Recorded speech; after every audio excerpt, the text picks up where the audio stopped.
Hello and welcome. This is Rooflemonger, and believe it or not, my friends, in today's video, we are indeed talking about Terry Bogard.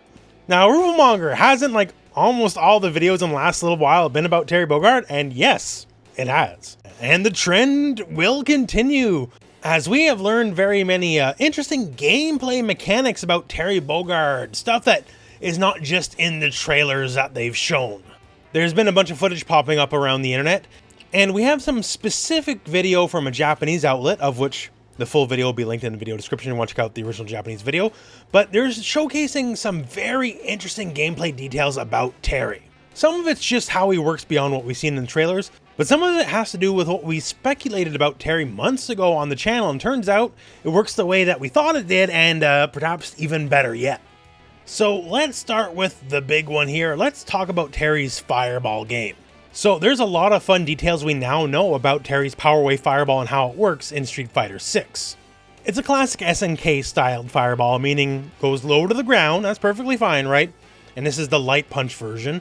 And yeah, it's about what you would expect, right? Nothing too difficult there, but it turns out there's multiple versions. We did know about the heavy punch version, as over the years, Power Waves had multiple incarnations. Sometimes it's a normal projectile, sometimes it doesn't travel out. And the heavy punch version doesn't travel out, but it is advantage on block. So you block it, it's Terry's turn. Sure enough, fine. It's probably going to be really good, in fact. So that's two of the versions of Power Wave covered. The light version of the move is going to be the traditional fireball version. The heavy is going to be the more just singular explosion. But what about the more, wavy version, where it's not quite a projectile, full screen anyways, but it's not quite just an explosion at the base of the punch? And turns out that's represented as well. It looks like it's going to be the medium punch version. So faster travel time, but doesn't go full screen. Okay, so that's a lot of talk about projectiles now. So what point are we leading to? Well, let's get to the main event, the part that's extra silly. So the low profile fireball is actually, in Street Fighter terms, low profile. Power Wave will indeed go underneath other fireballs. It will not clash with them directly when thrown out with proper timing. Now to note, the startup of the move will clash, but anything past that, past the initial startup, it'll just go underneath fireballs, and that's a very, very big deal. Now, I know a lot of you are already going, oh, wait, Rooflemonger, Jury does exactly that, and yeah, she does. But she needs a store to do it. She has to do something else, and even then, it doesn't quite go full screen. Need to burn meter if you want a full screen version of that fireball. So Terry just does it for free whenever. And maybe he won't be able to put out as many fireballs per minute as, like, say, Ryu or Akuma or something, but the fact that he doesn't have to interact with the usual projectile game is gonna be very interesting. Like, nobody has fun fighting Guile, right? Even if you trade hit for hit every single time, just the fact that you don't have to interact with that game plan is gonna be a very interesting option for Terry. And it's also potentially going to change up some of the matchups, right? If it's low profile, it travels across the ground, obviously Blanca can't slide underneath it. Someone like Marissa, she can use EX Punch to armor through fireballs, maybe hit someone on the other end, but it doesn't work against Jury because it has the lower profile hitbox, right? And her armor doesn't have, it only works like chest and up. So maybe Terry can get around a lot of things that other fireballs can't. And against, a character that wants his own, wants to toss fireballs, like say Guile, like Akuma, if you have a life lead, you can just bully him, just trade all day. Okay, I'll take a hit if you take the hit too, It can define what a lot of matchups potentially are. And say you do want to trade with fireballs, well, that's easy enough because the medium fireball has the higher angle and a much faster travel time as well, right? So if you just want to get rid of the fireball off the screen, that is an option as well. So it's not like he's locked into it has to be low profile. Terry gets to choose. So he's certainly not going to be like Zone or Archetype, don't get me wrong, right? But he can be very annoying in the right matchup just because he doesn't have to play the same game everyone else does. And it's really funny because this isn't how KOF works. Low angle fireballs are very common in KOF and just SNK games, but when up against a more quote-unquote traditional fireball, it clashes like normal anyways. Only when there's extreme angles at play would they not clash with each other. The idea is the lower angle fireballs aren't as good because you can just short hop over them and don't have to commit to a full jump like a more regular projectile. So none of that's at play here. The Street Fighter's kind of working on a different rule set. It's almost like Mortal Kombat. The projectiles will not interact with each other. So I know some of y'all are going to watch this and just salivate at the mouth, wondering about specific matchups. and other people potentially might dread it just a little bit. But it's certainly a very interesting way on the traditional Fireball game, as Terry does not have to play by the rules. Although on the rules, EX Power Wave is nice and slow, and yes, you can Drive Rush after the fact. So the usual do the Fireball, run behind your Fireball, pressure afterwards, that's still very much going to be there. Terry can do the Street Fighter 6.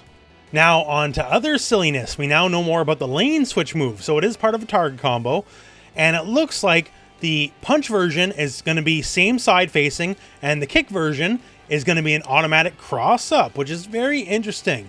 Although you're not fixed to it, you can actually do a fake out with both. You have some level of control over the distances, and you can make the punch version purposely whiff. Maybe it's like a parry bait situation. You force the parry, they parry, nothing happens, you throw them. And same deal, the kick version, you can keep it as cross up, or you can have it not switch up at all, and it'll also miss on purpose. Feels like more info potentially needed here, but we have hit same side, we have hit cross up, and we have fake cross up, and we have fake hit same side. So a lot of trickiness at play here, at least on paper. Some things that are a bit more mundane. Looks like Crack Shoot is safe on block. It'll be good for crushing, like, you know, all the crouch medium kick and the drive rush attempts. And EX Crack Shoot looks like, as far as combo ability goes, you really need the juggle specifically. If it hits normally, it's just a splat. But if you hit them while airborne, then it becomes a ground bounce, and you can get your combo ability. Also, interesting detail on Power Charge. So it is special cancelable. It's a special move that is special cancelable into other specials, because that's how it works in SNK games, so that's how it works here. But the EX version is a big old wall bounce, like a big wall bounce, like Ryu Donkey Kick style. So that might open up some potentially interesting combo routes. But let's get back to the silly. So Burn Knuckle. Burn Knuckle, in the context of Street Fighter, is going to be like your neutral skip option. You're fling yourself across the screen. I'm not really going to play the game kind of move.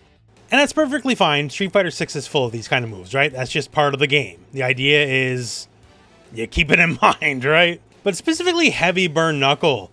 Heavy Burn Knuckle is safe from like distances you think it shouldn't be safe at, considering how far it travels. And more to the point, at the right distance, it's plus on block.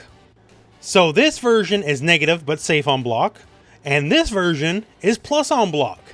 And other than you knowing the spacing just through practice, how do you know? Well, they implemented one of the changes from the Season 2 patch. Notice when Terry connects here that the screen shakes just a little bit. So very much like Luke when he does his knee, and if it hits on the exact right frame, it makes it plus on block, and they added a screen shake so the player could know, right? That's exactly what's happening here. If you land it perfectly on block, the screen shakes so you know you're plus, and therefore you can hit buttons, it's your turn. And full screen, fling yourself at the opponent move that's plus on block, why not, right? We had M. Bison, Scissor Kicks. Scissor Kicks is a gigantic neutral skip move. It's safe on block unless you're awful at spacing. And here, if you're good at spacing, you're plus on block. Now, is this parry bait? Is there the tell? He puts his hands out, right, when he starts the heavy punch version. So you see that, you're ready your parry, right? But here's the thing. Just like M. Bison and Scissor Kicks, this is better headbutt. Why did they have to nerf E. Honda's headbutt when directly after that they had Bison, who has better headbutt in Scissor Kick, and now Terry, who has better headbutt in Burn Knuckle? The decision making is baffling to me. Headbutt pre-nerf already wasn't amazing. It really wasn't. It was alright, right? It was just a good scrub killer. And then they nerfed it, and then they put Scissor Kick in, which is infinitely better in every possible regard. And now Burn Knuckle, also just big full screen, and can be plus on block on top of everything. It's very, very silly.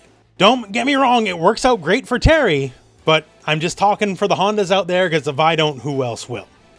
All said though, Terry, he's always been looking good, and everything we learn just makes him look better and better yet. Plus on block Burn Knuckles, we have a ability to circumvent the traditional Street Fighter style fireball game. And yes, Jury can do it as well, but unlike Jury, he can just do it whenever he wants. He doesn't got to build a stock or whatever. His actually does go full screen, meterlessly. You know, we have a very, set rule set in Street Fighter, and whenever you can circumvent those rules, it's always interesting. And Terry seemingly gets to do that. And once I found out a lot of this stuff, I just wanted to let you guys know, because I'm kind of invested in this Terry launch, if you've been following along with the channel at all. That all said, that's your daily Terry Bogard update, I guess. We'll see what happens tomorrow. But for now, my friends, that is the end of the video. So thank you very much for watching. Hope this video has found you well, and go out and play some Street Fighter.